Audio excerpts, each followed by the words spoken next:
Hello everyone, please don't mind the non-made-up face, not that I actually really care, but today I am here to talk to you guys about hairdressers contact dermatitis. As you know, if you've seen my previous videos, I really try not to show my hands because I just do hair and touch a lot of chemicals and also am allergic to a lot of hair products.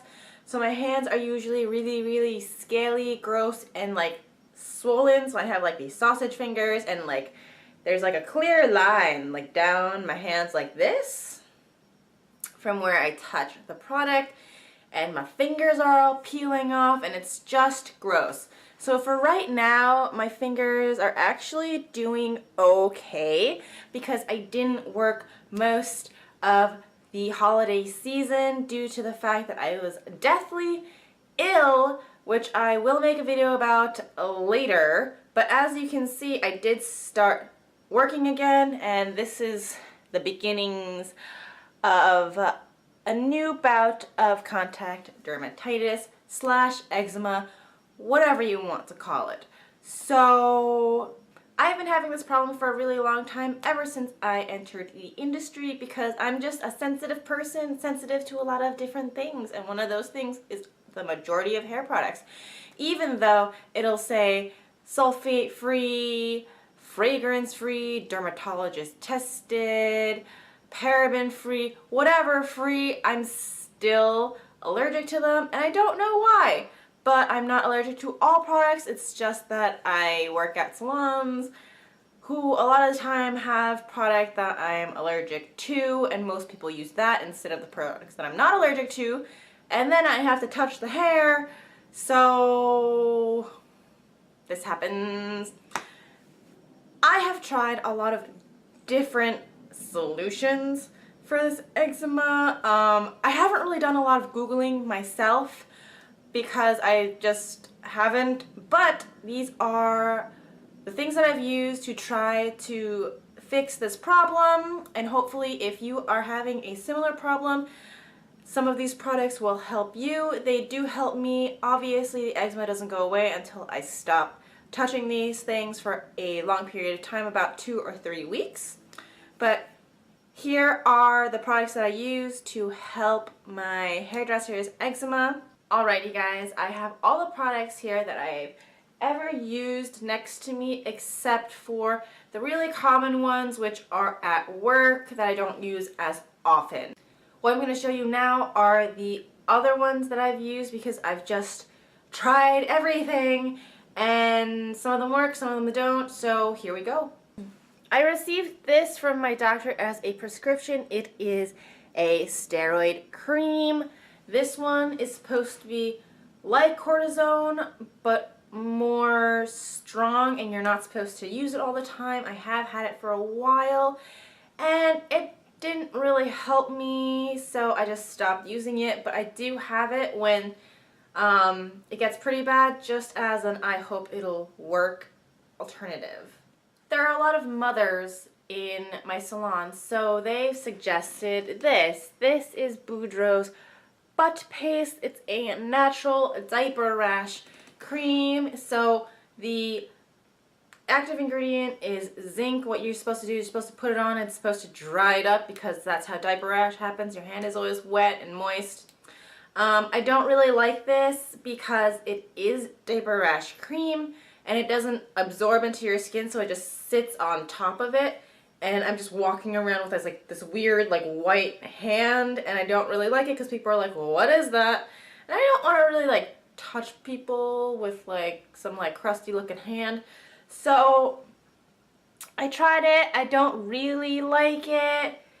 Did it help? I'm not really sure because again, the contact dermatitis is ongoing. So you're not really sure what works and what doesn't, but it seems to help. But again, I am not sure. This I used to use for my face. I still do. This is Sakura Silk Magic Water Gel. This is a lotion that when you rub into your skin turns into water drops. It is awesome. It's not really lotiony feeling. It more feels like lube that dries. It has silicone in it, so it like creates a barrier that seals the moisture in.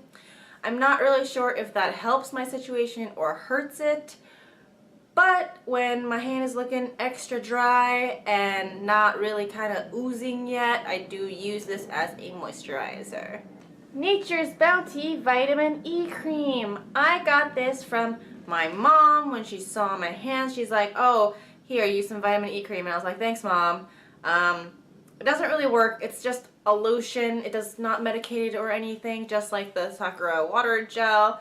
You know, I just use it as a moisturizer. This doesn't, This doesn't really help that much. I find that when I'm trying to use this to combat the dry itchiness, my hand still itches afterwards. So I don't really use it.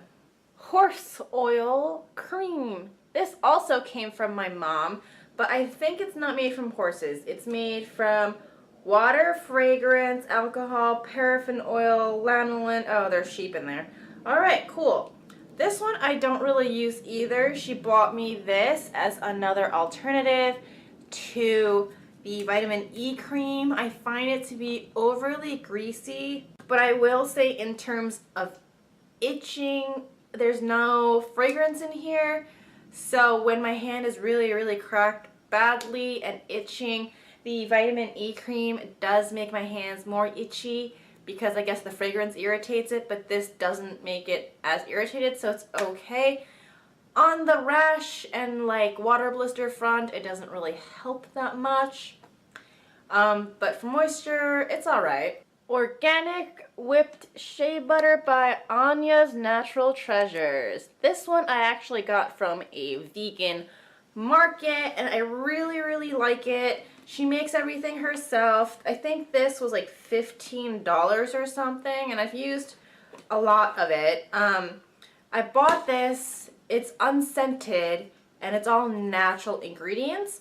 So when I was trying to figure out what moisturizer I could use, which was none of the above, which I've just showed you, because it always irritated my skin, it made my hands really itchy.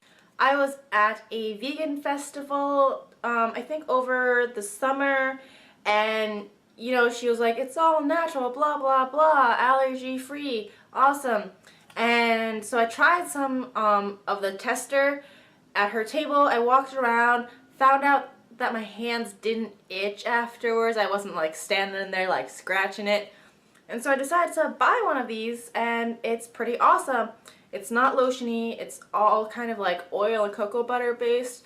So you rub it in and it absorbs into your skin, and like since it's unscented, doesn't itch my hands, so I spend a lot less time like scratching at my fingers, and that I feel gives it a little bit of time to heal because I'm constantly reopening the wound otherwise, and I like this product a lot. Ritchie Bulldogs Hustle Butter. This is actually a tattoo ointment that I use to heal all of my tattoos. It is also made mostly of natural ingredients, which is really close along the lines of this one, but this one's more like of a butter, and this is more of, I would say, I don't really want to call it like an ointment, but it's really like Aquaphor, but 100% way better than Aquaphor. It is scented because they do use mango, so I think that if you are allergic to mango, this is not like a good thing to be using. But this comes in second to the Anya's Natural Treasures because both of these did not aggravate my issue, and I love them. And if I ever need moisture and my hand is like super cracked up, these two are my go-to without irritating anything. Miracle Hand Repair with 60% aloe. This one is a travel size. It's guaranteed to reduce flaking, redness, and help soften dry, rough, cracked skin. This one I just started using, and honestly, like, it's okay.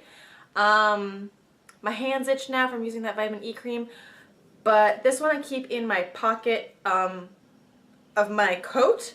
So I can use it when I'm on the go. I don't know if this helps or not. This is more of like just a regular lotion. When I'm looking for something healing, I look for something more thick, like an ointment. But I do like it. It doesn't irritate me yet. I'm not sure. But I really don't think it helps because I started using this when I developed this new thing right here. And it hasn't really made it go away, so there's no verdict on this one yet. This I got from my mom because she was having like a dry hand issue as well. Obviously different than mine, and hers wasn't as cracked, it was just dry. But she gave me this dermatologist recommended psoriasis. It is a psoriasis cream. So the active ingredient is coal tar, and it just looks so disgusting. So this is the inside, and when you smell it, it smells like asphalt. It smells like the road on a really hot day in summer. Like, that's what it smells like. It smells like blacktop. And this I'm not really the biggest fan of because it's literally Vaseline, which is petroleum jelly, and coal. Now, I think this does help. It does help with the itching, and it does put moisture in the skin, but the only issue that I do have with it is that when you put it on, your hands are shiny because you rub them with Vaseline. And not to mention, it smells like tar. And I don't really recommend this to use in public, especially if you're at work and you're like near people, because it's oily, it like rubs off on things, and then you don't really want to walk around smelling like tar because people will be like, what's that smell? And you're just like, oh, I don't know. This is also really worth trying. It comes in smaller sizes. This tub is actually pretty big, but it comes in like a little squeezy bottle. If you want to try it, it's not terribly expensive. I believe it's like $10. And honestly, when you have this issue, you are willing to try anything. And I do recommend this as well. OKeeffes Working Hands. Also guaranteed relief for extremely dry and cracked hands. Unscented, non-greasy, and hypoallergenic. This one I use before bed. It's just a little strange because it says here in the directions that over application right here can lead to stickiness, which is true because like if you don't use a little bit, your like hands start sticking together a little bit as you're like rubbing them together, and that's just freaking weird. I don't know why it does that, but it does. I think it might actually be the aluminum starch now that I'm looking at the ingredients. But I will say I do use this on this part right here, and it does seem to be helping a little bit, not to mention that I have also been off for the past 2 or 3 days, and it's not as bad as it was on Thursday when I first got it, and it was like leaking all the time. So this is awesome. They also do have like a guarantee, so if you hate it, you send the unused portion back with the receipt and they will refund you your money. Not really gonna try it, but at least you know it's there. This was actually sort of pricey too. I think this was like $7. Last but not least, I have here, this is Glycerin. It's an unscented Canadian, like French Canadian ointment that one of the stylists at work gave me. This is actually the first thing that sort of helped, I guess, but I looked online and it's kind of hard to find to buy. So it says here it's effective because the ingredient is glycerin, and I don't know why it helps. But this is actually what led me to buy this, because this has glycerin in it too. These two, for right now, are the most effective for my eczema, and obviously right now it's not bad. Like right now as I'm speaking, these two fingers itch. I don't mean to be like flipping you guys off, but this finger itches, this finger itches, and this finger itches because that's where the eczema is starting right now. And these kind of just like nip it in the bud. I will say it's annoying because the texture is gross, but it does relieve the itching. And like my water blisters are all healed up. Any like little scratches I had from breaking open the skin is all healed up. And I'm going to continue using these two and hopefully I will have good results. But we don't know yet because right now the problem isn't that aggravated yet. But I have these two in my arsenal and I really do suggest them if you can find this. And if anybody is in Canada and watching my video and wants to like send me some, that would be amazing. But these two I highly recommend. This one you can get from Bed Bath & Beyond, by the way. Now, I can't tell you for sure what is the most effective because I do use everything that I listed on rotation depending on the severity of the issue and my current mood and my current location. So yeah, all of these things help to an extent. I will say that the working hands and the glycerodermine and the psoriasis is what I reach for the most, as well as the cortisone when my hands are super itchy. But everything else is kind of like dependent on where I am, what I'm doing, and whom I am with. But that is the end of my video. Hope this helps somebody who is also suffering from this issue. Thank you guys so much for watching, and I will see you guys next time. So have a great day. Bye.